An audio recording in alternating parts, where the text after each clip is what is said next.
Is eye blink detection using OpenCV and Dlib. But before we get into coding, how we are going to complete this program, right? We need to discuss it. So the steps we'll follow are these 7, right? First, read the image. Second, load the model. Third, pre-process the image, right? We'll be using our DNN module to load a pre-trained model. Then the fourth is detect the face landmarks. So we'll detect the face landmark, all the 68 face landmarks using the Dlib library. Now the fifth step is extract eye landmarks. Out of all those 68, we'll extract the eye landmarks, right? And then we will use those eye landmarks to calculate eye aspect ratio, known as EAR. Now we'll discuss what exactly eye aspect ratio is in a bit, but now we'll discuss all the steps, right? The 7th step is basically blink detection condition using EAR. So we'll say that if the EAR, the eye aspect ratio, is below this or it is above this, we'll add certain conditions and we'll say when that happens, then a blink was detected, right? So that is basically the concept that we are going to use to build this program. Now the question arises, what is eye aspect ratio, right? So basically, I've provided the link and the name of the authors of this research paper that they gave in 2016, the real-time eye blink detection using facial landmarks. They provided this eye aspect ratio concept. Before that, people used various methods for eye blink detection, like image pre-processing using convolutions and stuff. But this is a very simpler approach and a much more efficient one. All right. So this is basically all our 68 landmarks. We'll extract all the 6 landmarks for each eye, and this is how it looks. Now, EAR, or the eye aspect ratio, is basically a relation between the horizontal or vertical distance between the eye landmarks and the horizontal distance between the eye landmarks. So basically it says P2 minus P6 and P3 minus P5. I'll show you here. P2 minus P6 is this vertical line, and P3 minus P5 is this vertical line, right? So we are summing both these vertical lines, right? And then we are dividing it by P1 minus P4. So P1 minus P4 is basically the vertical distance, right? And now since we have two vertical lines and only one horizontal line, what we'll do is we'll multiply this by 2 so that we get a basic weighted average, right? So here we see we multiplied it by 2, and this gives us an eye aspect ratio. Now the question arises, why exactly this ratio? Why not something else, right? So we'll explain this by using this graph, and again the source is from this research paper that I mentioned below. Now these are all our 6 points, all our 6 landmarks, and when the eye is open, the EAR, the eye aspect ratio, here is a plot that shows those values. Now here we see the EAR remains constant, right? It doesn't change that much, but when the eye is blinking, it suddenly drops to a minimum, a global minimum. So this is the most important thing to notice about EAR. When using EAR, you notice that whenever the eye blinks, So this is the project repository, guys, where I have uploaded the whole project, and what you can basically do is clone this whole repository in your local machine. I have a separate video on how to use Git and GitHub. I'll link this repository link in the description box below. And after you're done cloning, we'll get right down to coding. This is the clone repository, guys. All the files are here, and this basic file is basically our main program where all the code is. And this model file contains the model that we'll be using, and assets file contains the videos that we can use, that you can use for you to run your program, or you can directly use the webcam. Other than that, I have the virtual environment. Maybe you prefer to use your global Python item, your global Python interpreter. That's fine too. Now I'm going to be using PyCharm ID, but you can use whatever ID that you're comfortable with. So let's get started. So guys, this is the whole project file. This eye blink detector, then we have assets, model, the virtual environment, the basic.py. I've opened this basic.py separately, and I'll actually zoom out and show you the entire code like this. Here you can see this is basically our whole code. So I'll show you how the code run once, and then we'll get down to it from the start, right? So we'll run it and we'll see how it works. So this is the basic output that we are getting. Whenever we blink, the blink detected is getting printed. And other than that, this is the thing that I want you to note. This vertical line and the horizontal line and each line are getting marked. And as I already told you, these lines are what we are using to calculate the eye aspect ratio. And using that eye aspect ratio, we have provided an if condition basically, which says that if so here we are comparing the average with the blink threshold. We have provided a blink threshold at the top, which is right here, 0.5. Now, depending on what camera you are using, what video you are using, your FPS might be different, and therefore this blink threshold might be different. So sometimes it works at 0.3, sometimes 0.25. For me, it worked at 0.5, and the successive frame also at 2. You'll have maybe different values, but if you're using the same video, maybe it'll work just fine. Now what I'll do is I'll create a new file called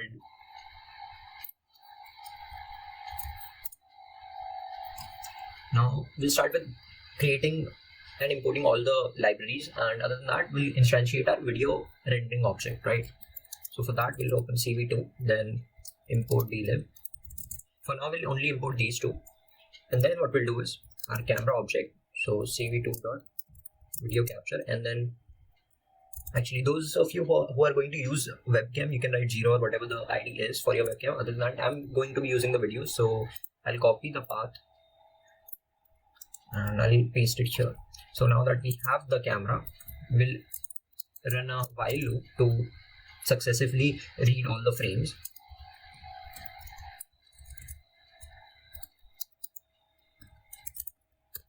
And the read function will do that for us, right? It will read each frame. And then what we'll do is we'll directly show that frame first, the video.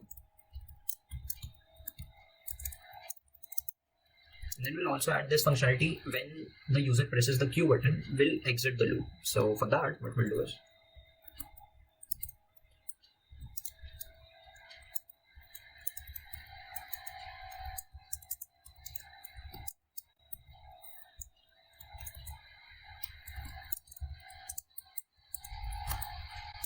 then as usual we'll release the camera object once, right? Now we'll run this code and see if it's working. As you can see, it's working fine. But here we see two errors. First, that the video is too short. So after it is getting finished, we are getting this error, which basically says that the source is empty, right? So after finishing the video, we don't have any frame to show. So that's one error. And the second is the frame was too big, right? You saw the video was too big. We'll resize that, right? So first we will resize the image. And we'll write frame equals to cv2.resize. We'll give the frame as image, then we'll give the size. So for size, I'll write 720 by 640. You can change this according to your needs, but this works for me. Yeah, it works for me. Actually, I'll widen it a bit more, so I'll write 1080 and 640. Other than that, now I want to run this video infinitely. For that, what I'll do is whenever the position of our current frame is equal to the end frame, right? The total number of frames, the frame count. So that is basically right at the end. If that's the case, then I'll set the position right at the start. So I'll use cam.set and I'll set the position frame to 0. So I'll set this to 0. That's what basically the set function does. So let's see if it's working. Now you see the video is running continuously, it's not getting finished. But the problem is it's loading quite fast, right? The FPS is pretty fast. You can see the blink is too conservative. So we want to lower that FPS. And actually let's also create the FPS button, right? So for that, what we'll do is we'll increase the delay to 3. And for FPS, first we'll import time. And before we show the frame,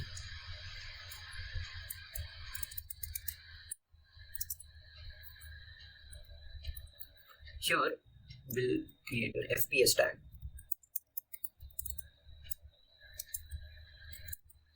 So our current time will be time.time, and then we'll write FPS equals to 1 by the current time minus the previous time.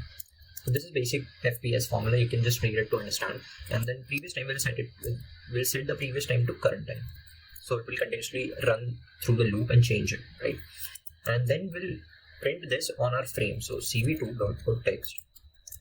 And then we will pass in the frame, comma, write FPS, and we'll give in FPS our variable. Other than that, what I'll do is I'll have to give the position. So for that, I'll use 50, 50 right at the top somewhere.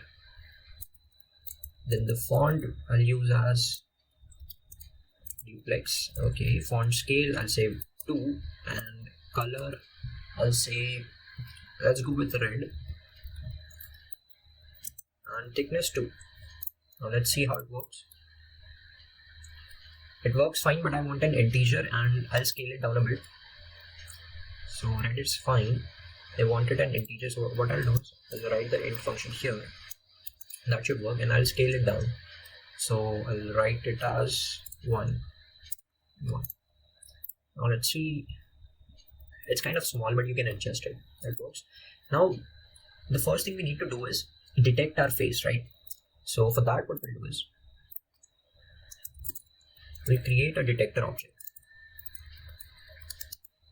and use the Dlib get frontal face detector. So this is a Dlib model you can directly use, and we'll pass our frame to it. So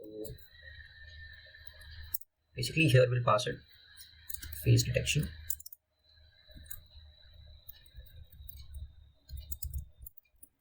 We'll write faces, and then to the detector we'll pass in our image. Right. Let's print the faces.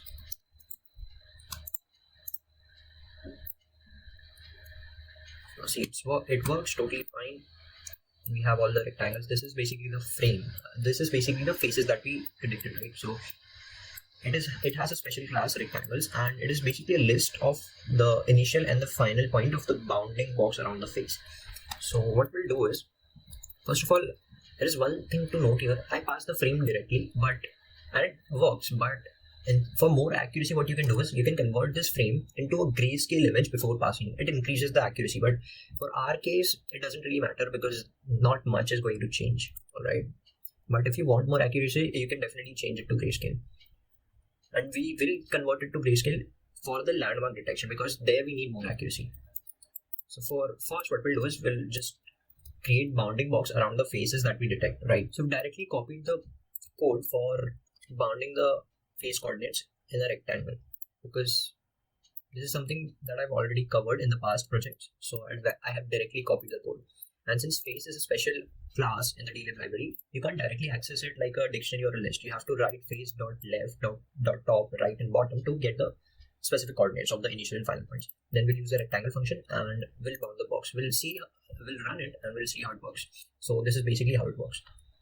And one thing I've added is as I said, you use gray images. So I've created the frame into a gray image, and I've instead of the original frame, I've passed the gray image. I did this because it increased my frame rate a bit. So you can do that and this, whatever works for you. But yeah, it basically increased my FPS, so that's why I did this. Now that we have our face, what we want is a landmark, right? For that, we first need the model. So for landmark, we create a landmark model. We'll use the Dlib shape predictor. We'll pass in our model. So I have already downloaded the model, and you can directly get it from my GitHub. So I'll copy the path reference, and there we go. Actually, I need to put this in quotations. There we go. Then for each face that we detect, we'll mark the landmarks, right? So when we are detecting the faces, we want the landmarks. So what we'll do is for landmarks,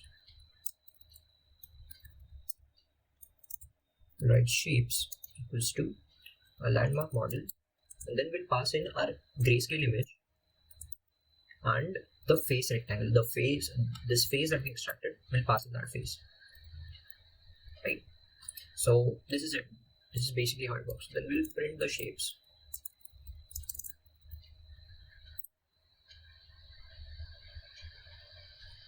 Now you see this is getting printed. So this is basically a special class, so you can't directly access it. But what you can do is you can use shape to NP function, which is present in the face utils, that is present in the face utils package. So we'll import that first. So we'll import from imutils, import face utils, and in face utils we'll use the shape to NP function. So here we'll write shape equals to face utils dot shape to NP, and we'll pass in these shapes. Okay. So now that we have passed this shape, basically what it returns is this. It converts this special object and it gives us a list, an array, an NP array of all those 68 different landmarks. So let's actually print the shape so that you know what it is. And I'll also print the length of that. Actually, rather than that, it's an array, so I'll print the shape. Let's run it. See, this is what you see, right? 68,2 is basically the shape, and this is the whole array of 68 points. So each list is basically a point, right? So 693,199 is a landmark point. All of these are all the 68 landmarks that our model has detected.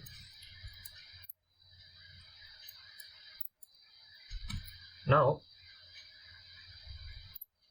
that we know how it works, what it is, what we need is, we'll extract the important landmarks to us. So basically the eye landmarks, will extract them and use them to calculate our eye aspect ratio. So for that, what we'll use is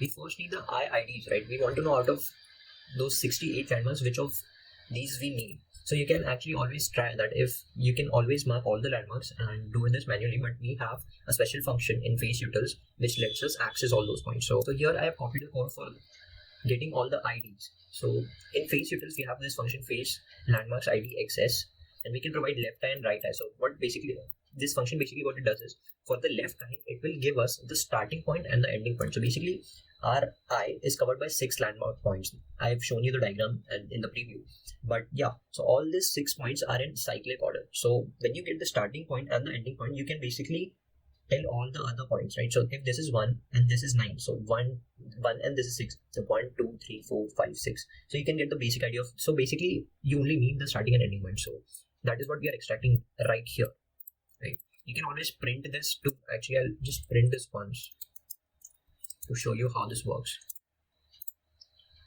L start and L end. I'll print both of them so you know what it shows. You see 42 and 48. So 42 through 48. These are basically all the landmark points for landmark IDs for our left eye. So out of all the 68, 42 through 48. So we'll extract that, right? For each phase, what we'll do is, so eye landmarks. So the left eye will create, and from the shape will extract the L start to the L end. For the right eye will do the same thing.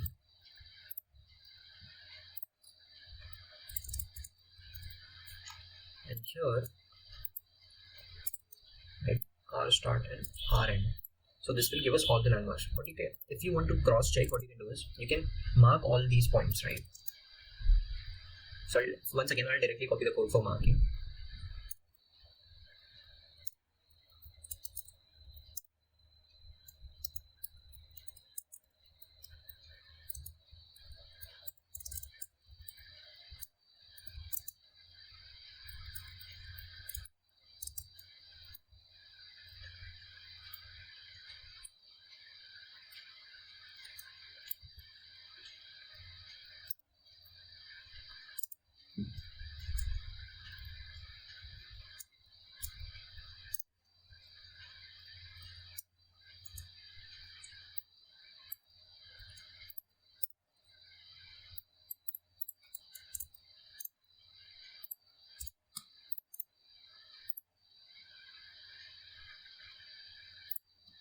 So I have directly copied this code where we are basically looping through all the landmarks one by one. For both the left eye and the right eye, we are directly using the zip method to loop through them at the same time, and we are basically using the CV2 circle function to mark those points, right? Let's run it and see how it works. You see all the 6 points on each eye are getting printed, right, in cyan color. So now that we have our eye landmarks, it's time for us to calculate the eye aspect ratio. So what we'll do is we'll create a separate function up top, and let's define it right here. We'll find the function for eye aspect ratio. So we'll call it EAR calculate, EAR cal, and we'll pass in the eye landmarks, right? Out of all those landmarks, first we'll calculate the vertical lines and then a horizontal, and we'll use that in the EAR formula.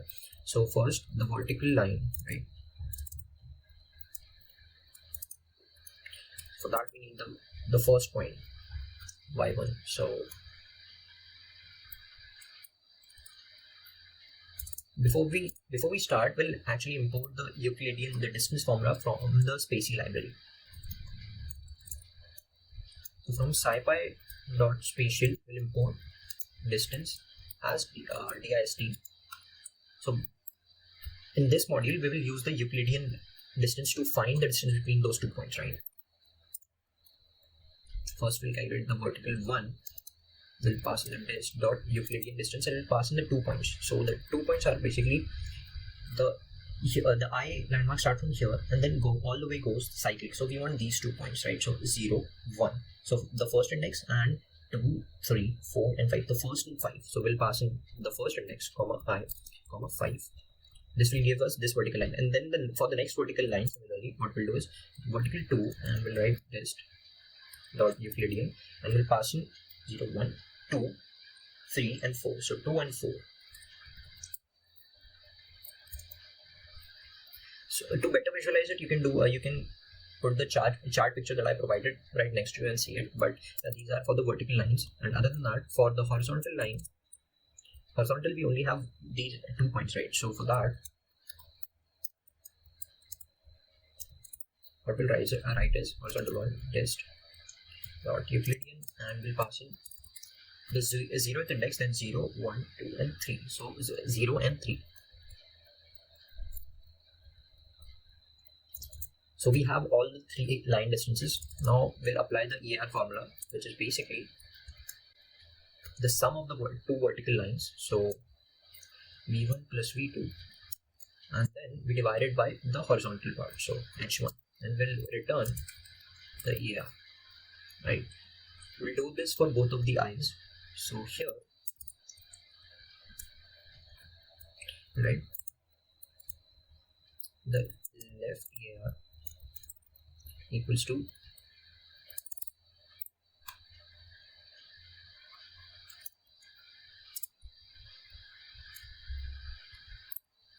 EAR calculate, and we'll pass in the left eye, right? So these will pass in all the coordinates of the left eye. After that, what we'll do is we'll write EAR. Actually, I'll change this to EAR. It is better. Here EAR cal, and then we'll pass in the right eye. So now that we have EAR, now it depends on you how you use those EAR. Suppose you want to create a specific program to detect the right EAR, right? If you want to detect only the right eye blinking, or you have to detect only left eye blinking, so you can keep those separate. But I am keeping this program very simple, and for that I'm going to use both of these and take their average and use that average to create the condition, right? To create a blinking threshold, and if this average is less than that, then I'll say that there is a blink, right? So I will create an average that will basically be left here plus right here divided by 2, and we'll put that in the bracket. There we go. Now what we'll do is we'll create a condition. If this average is less than the blink threshold, then we'll increase the count by 1. Okay, actually we'll create the variables needed for this right here. We'll define them. So first the blink threshold, and we'll create like 0.5. First I'll select some random point, and then what I'll do is actually I'll tell you how you can select this. Alright, then I'll write frame, total frame, and I'll write this as 4. Other than that, I shall pass in as 3. Other than that, I'll write the count and initiate it at 0, right? And basically right here, if the average is less than the blink threshold, that means the eye distance has decreased, and it stays like that for some time. Basically 1, 2, or 3 frames. We'll provide the frame count right here. So this is basically the total number of frames. After that, we'll say that yeah, it blinked. Alright, so if it stays, the distance stays less for 3 frames, then we'll say that there was a blink, right? So we'll increase the count. Else, if average is greater than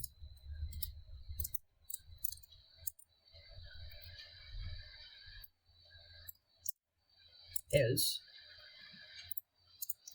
if count, so if the count is 3 frames is greater than the total frames, then what we'll write is we'll put text and say that the blink was detected. So CV2 put text and we'll say frame, comma, we'll write the text that is blink detected, and we'll actually FPS is right here, so we'll put this in the center. Actually, yeah, let's put it at the center. So for that we'll use frame dot shape 0 and by 2 and frame dot shape actually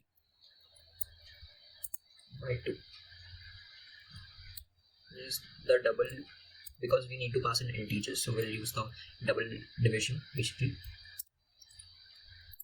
shape returns us the y, x, h coordinates, right? We need x comma y, so we'll write 1 and then 0. After that, what we have to provide is the font face. So cv2 dot font will write the simplex, and that font scale I'll write is at 2, and then I'll also provide the color. So color I'll say green, so that 0, 200, 0. Then thickness I'll write as 2, and actually I'll increase the scale to 4. I want it to be big. Blink detected. See, it's printing blink detected, and I think it's working fine. Because of the FPS it's pretty slow, but yeah, overall it's working fine. Now since the blink is getting printed like it is getting printed out of the frame, what we'll do is decrease the size to 2, and we'll also, instead of directly starting the first letter at the center, we'll move it back a little bit. So for that we'll need to decrease the x coordinate, and we'll decrease it by, let's say, 200, and let's actually see how it works. So I guess this works fine. Other than that, what I'll do is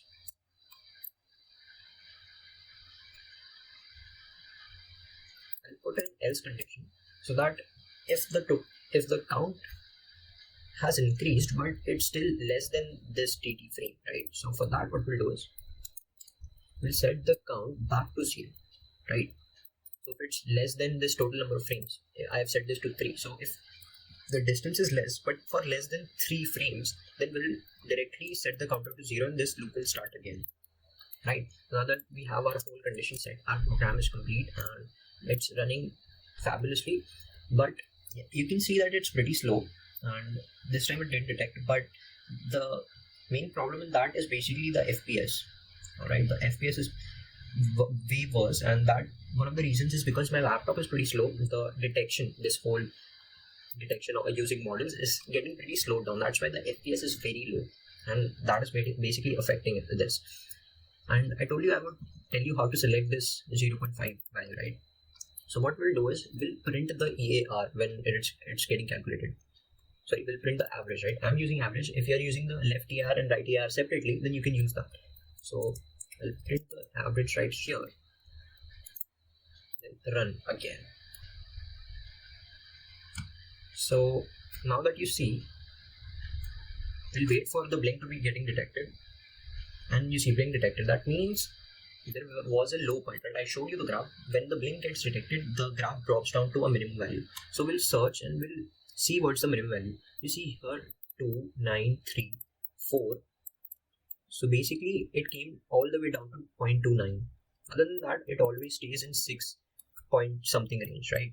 So according to this, I can set my range to be around 4.5. See, 4.6, 4.8. 2.9, 4.9. So I can say my 0.5 range is pretty well. So for 5 or 6 frame, it stayed like that. That's why the blink got detected, right? So basically, you can look at these numbers and figure out what works the best for you, what average, what EAR works the best for you. That's basically how the program works.